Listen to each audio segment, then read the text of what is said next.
Baik, Assalamualaikum. Salam sejahtera, salam GBN, salam Malaysia dan salam kuasa ketiga. Ya, jadi seperti biasa, jika audio jelas sila maklumkan kepada saya. Jadi live ini saya ingin mengulas ya berhubung pembentukan Kabinet Pakatan Harapan dan Barisan Nasional. Sebab nak cerita macam mana pun, dia orang nak pusing macam mana pun, ini adalah kerajaan gandengan Pakatan Harapan dan dan Barisan Nasional.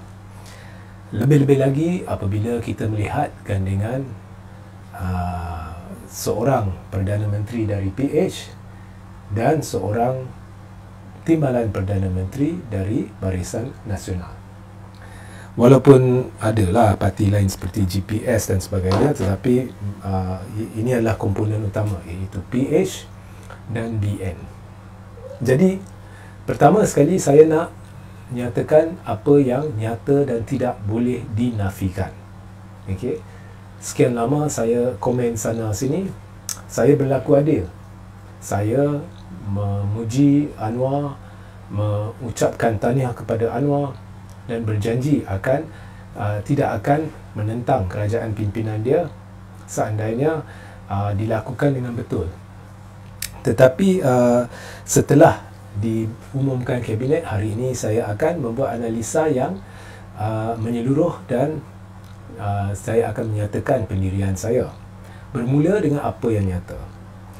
Jadi apa yang nyata menerusi pengumuman Anwar ya, atau apa yang nyata selepas PRU 15 sebelum kita sampai kepada pengumuman Anwar. Jadi apa yang nyata, nombor satu, okey, kerajaan ini bukan kerajaan perpaduan. Kita akan sampai kepada kabinet dan Zahid ya, tapi kerajaan ini bukan kerajaan perpaduan. Biar saya nyatakan sejelas-jelas mungkin, ini bukan kerajaan perpaduan. Sekiranya pihak kerajaan kekal mengekalkan, meneruskan naratif ini kerajaan perpaduan, anda sedang menipu rakyat, memperdaya rakyat, kerana anda sendiri tahu apa itu definisi kerajaan perpaduan. Ini bukan kerajaan perpaduan.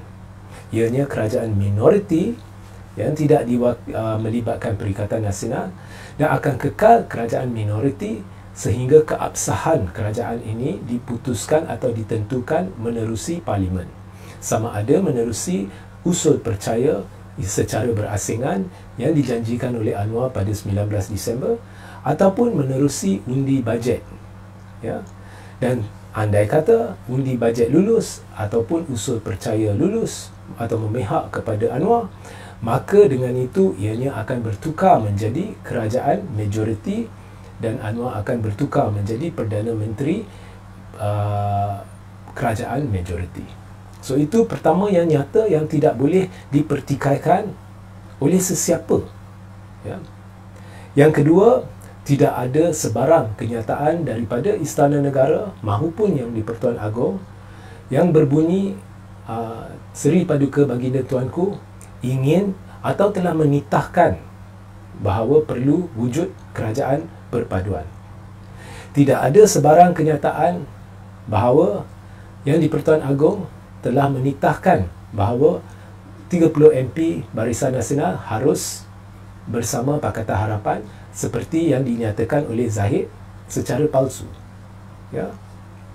Okey, itu nyata, tak boleh dipertikaikan oleh sesiapa. Ini sebelum Anwar umum kabinet. Kemudian kita akan masuk babak dia umum kabinet. Ketiga yang nyata, Zahid telah memperdaya ahli-ahli Parlimen Barisan Nasional kononnya tidak boleh memilih mana-mana Perdana Menteri. Mereka akan duduk pembangkang, tidak akan bersama PH atau BN. Okey, atau PN. Okey. Dan tetapi secara senyap esok keluar satu warkah di mana Zahid menipu istana dan yang di Pertuan Agong kononnya 30 MP, BN menyokong Anwar. Ini telah mengejutkan ahli-ahli Parlimen Barisan Nasional, menimbulkan situasi di mana berlaku perpecahan teruk yang sebenarnya tidak belum diubati sehingga sekarang kerana ramai MP tidak berpuas hati dengan apa yang Zahid lakukan. Okey. Jadi dia telah memperdaya, dan ini menunjukkan dia terdesak untuk jadikan Anwar Perdana Menteri. Keempat, sekalipun yang di-Pertuan Agong kita andaikan menitahkan perlu kerajaan perpaduan, maka Zahid hanya ada satu jawapan, ya atau tidak, setuju BN masuk atau tidak, bukan letak syarat. Tetapi Zahid telah meletakkan syarat, kononnya tidak boleh kerajaan perpaduan itu di bawah pimpinan Perikatan Nasional. Okey, jadi kalau kita ikut logik Zahid bahawa Agong telah menitahkan, walaupun kita tahu itu tidak benar, maka apabila Zahid meletakkan syarat, itu sudah menderhaka terhadap Agong. Okey. So ini adalah fakta-fakta yang tidak boleh dinafikan, yang saya susun dengan cara tertib. Okey. Kelima, sebelum pilihan raya umum ke-15, yang hanya beberapa hari yang lepas, kalau dengar PH, kalau dengar DAP, kalau dengar PKR nak memerangi rasuah, tidak sekali-kali akan berdamping, berpelukan atau sebantal dengan kleptokrat. Dan akan menolak kleptokrasi. Apabila ditanya, adakah slogan satu undi untuk PH adalah satu undi untuk barisan, adakah ianya benar? Mereka lantang, tidak benar. Ini adalah fitnah untuk cuba membunuh PH. Tetapi selepas PRU 15, dalam sekelip masa, dengan menjaja fakta palsu, kononnya Agong menitahkan perlu ada kerajaan perpaduan dan secara wajib. Itu ialah persepsi yang ditimbulkan, dan perlu kerjasama. Maka dengan itu mereka menghalalkan cara, dan tiba-tiba kita lihat satu undi untuk PH adalah satu undi untuk Barisan Nasional menjadi kenyataan, dan kini boleh berpelukan dengan kleptokrat, boleh berdamping dengan kleptokrat, boleh tidur sebantal dengan kleptokrat. Begitu juga Barisan Nasional sama. No Anwar No DAP adalah keputusan dasar PAU yang lepas. Keputusan dasar tidak boleh ditentang.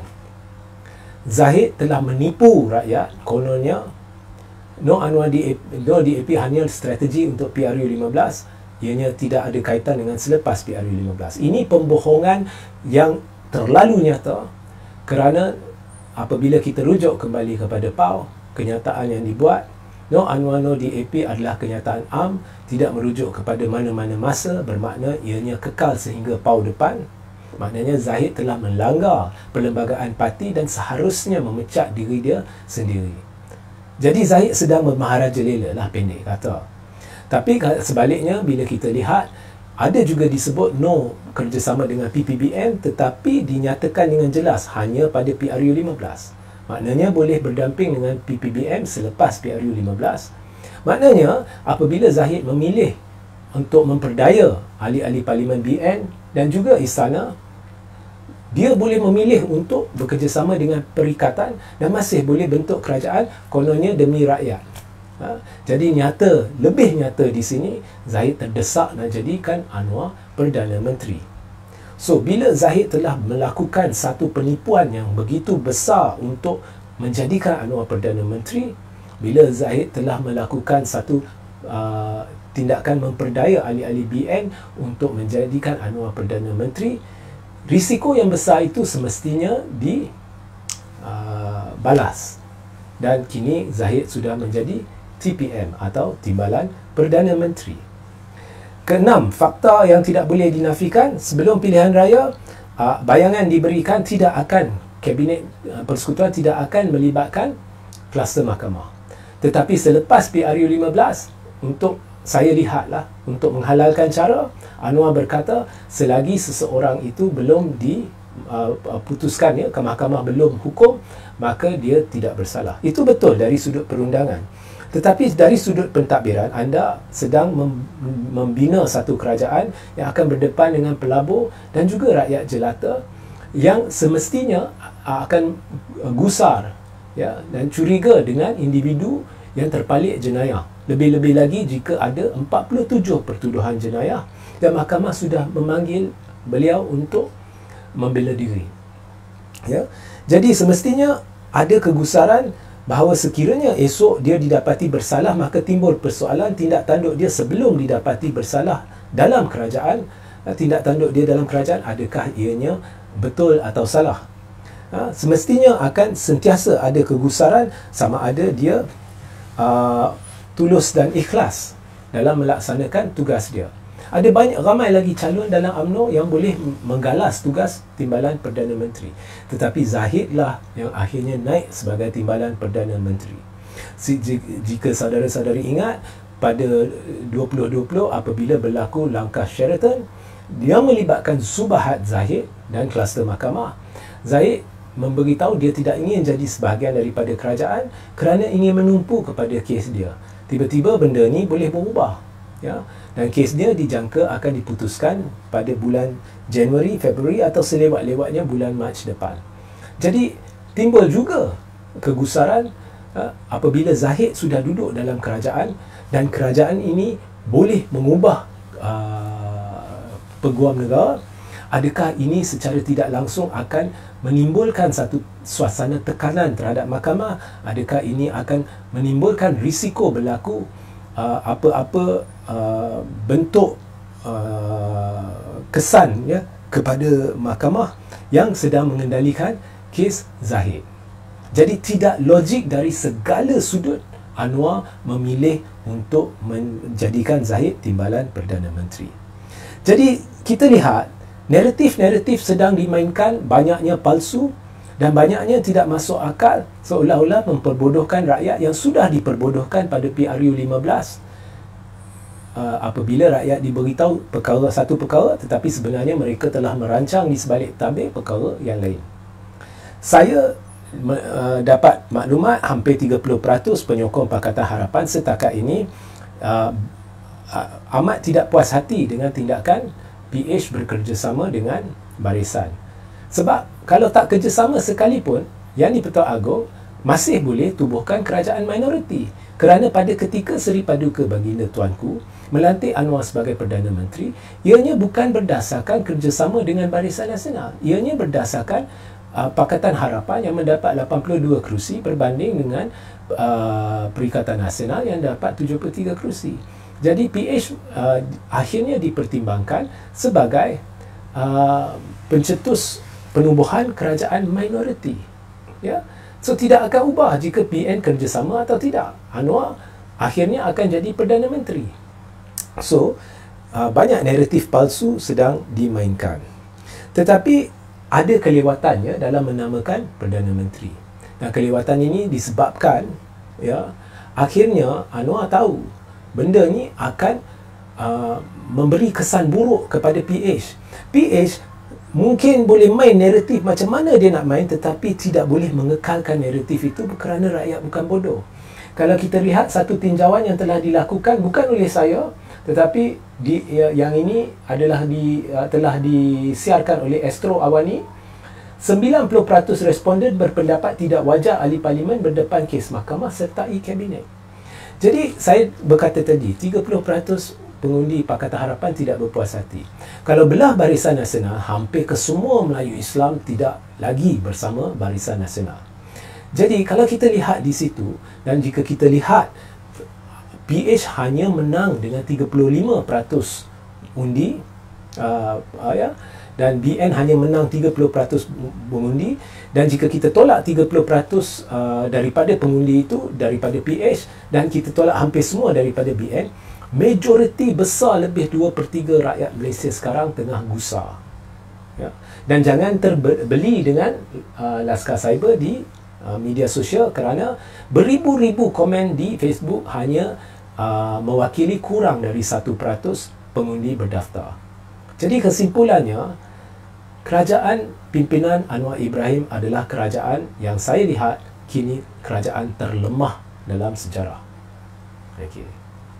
Dan tindak tanduk dia, penipuan-penipuan ini, naratif-naratif palsu ini adalah satu bentuk, ya, pencemaran moral rakyat, pencemaran akhlak rakyat. Ianya sudah membawa satu impak yang cukup negatif dan buruk kepada rakyat. Lebih-lebih lagi, sebilangan tertentu penyokong Pakatan Harapan yang teruja dengan pelantikan Anwar yang tiba-tiba boleh berkompromi dengan segala apa Mereka, kompromi mereka kalau berdasarkan perbualan lain saya di luar adalah berasaskan isu-isu perkauman. Oh, sana ada PAS, jadi tak apa, Zahid ada jenayah ke tak ada jenayah tak apa, janji bukan PAS. Mereka bukan majoriti, mereka lebih kurang 70% saya kira yang telah mengundi Pakatan Harapan, tapi itu alasannya. Jadi mereka menghalalkan cara sehingga sanggup menerima kemungkinan berlaku jenayah dan mereka dipimpin oleh seorang yang mungkin penjenayah. Dan benda ni sedang diperhati oleh anak-anak mereka, cucu mereka yang seterusnya akan dididik bahawa benda ni boleh dihalalkan sekiranya kita nak tolak parti ni, nak tolak parti itu.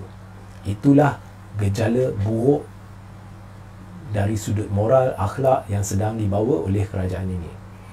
Dan saya kira sebenarnya Anwar tidak ada pilihan melainkan lantik Zahid, kerana Anwar khawatir Zahid mungkin hilang jawatan sebagai Presiden UMNO dan pengerusi Barisan Nasional pada pemilihan UMNO yang bakal berlaku dalam 4 hingga 6 bulan lagi. Dan sekiranya Zahid tercicir dari jawatan itu, maka semestinya saya jangka 99% ahli-ahli Parlimen Barisan Nasional akan berkumpul dan tidak akan lagi sudi bersama penipuan ini, kerana jika mereka tidak bersama lagi dalam penipuan ini, sekurang-kurangnya pengundi yang sudah muak dan tolak Barisan Nasional akan kembali. Dan jangan kata ini akan membawa ketidakstabilan, kerana ada option lain. Ada option lain. Jadi Anwar sedang menimbulkan satu suasana ketidakstabilan dalam kerajaan dia sendiri. Saya tidak jangka kerajaan ini akan bertahan lebih dari 8 bulan. Malah mungkin 6 bulan ke apa, tapi saya tidak jangka akan bertahan lebih 8 bulan. Babak tu saya berhenti di sini. Saya tidak ingin mengulas lanjut. Saya lihat Anwar sudah termakan strategi pihak-pihak tertentu yang mendakwa kononnya Zahid perlu dilantik sebagai TPM.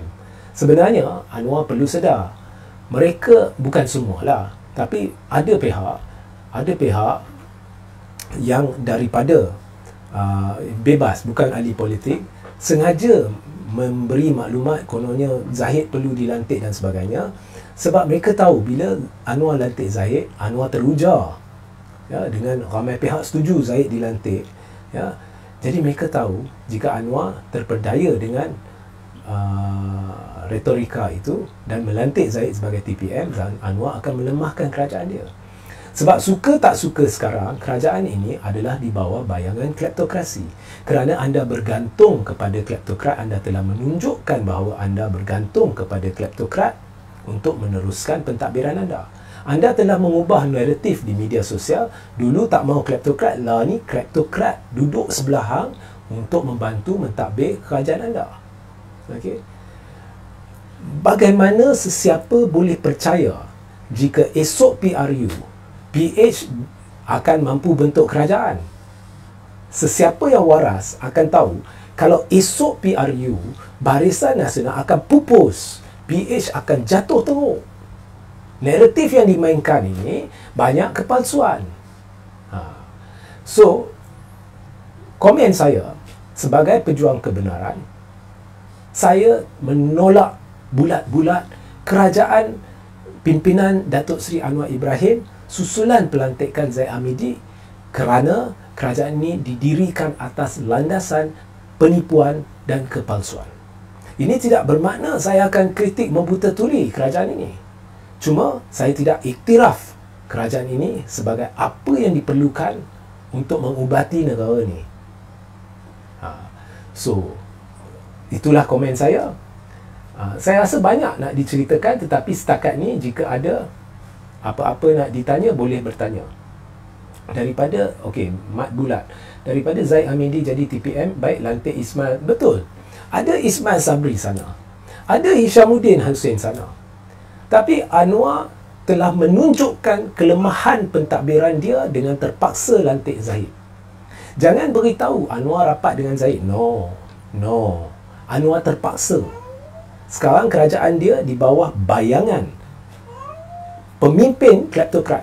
Dan jangan tuduh saya panggil Zaid kleptokrat. Ini adalah benda yang diwar-warkan, diperkenalkan oleh pemimpin-pemimpin PH. UMNO banyak kleptokrat, UMNO kleptokrasi. Ya. Dia orang sini, sekelip mata, naratif mereka ubah. Lepas tu, naratif mereka cuba kontrol, tetapi hakikatnya sokongan PH terhakis dan sokongan BN, saya akan terkejut kalau tinggal 10%. Ya. Okey. Saya rasa saya hentikan live buat masa ni. Kita jangan bincang lanjut. Sehingga kita berjumpa di lain masa. Assalamualaikum, salam sejahtera, salam GBN, salam Malaysia dan salam kebenaran kuasa ketiga.